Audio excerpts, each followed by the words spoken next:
Ini adalah sel unit dasar dari semua jaringan hidup.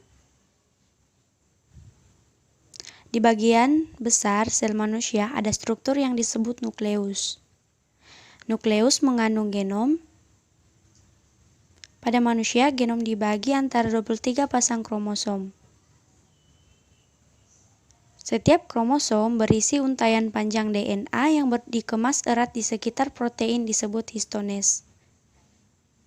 Dalam DNA adalah bagian yang disebut gen. Gen-gen ini mengandung instruksi untuk membuat protein. Ketika gen diaktifkan, enzim yang disebut RNA polimerase menempel pada awal gen. Itu bergerak di sepanjang DNA membuat untaian pesan RNA. Keluar secara gratis basa dalam nukleus. Kode DNA menentukan urutan di mana basa bebas ditambahkan ke RNA pesan. Proses ini disebut transkripsi.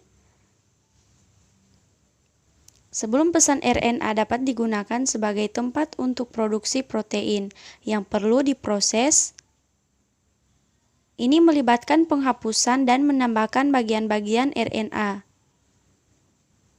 RNA pesan kemudian bergerak keluar dari nukleus ke dalam sitoplasma. Pabrik protein dalam sitoplasma yang disebut ribosom berkaitan dengan RNA pesan. Ribosom membaca kode di pesan RNA untuk menghasilkan rantai yang terbuat dari asam amino. Ada 20 jenis asam amino. Molekul RNA membawa asam amino ke ribosom.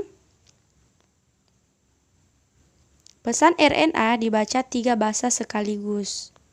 Karena setiap triple 3 serangkaian dibaca RNA transfer memberikan asam amino yang sesuai. Ini ditambahkan ke rantai asam amino yang sedang tumbuh.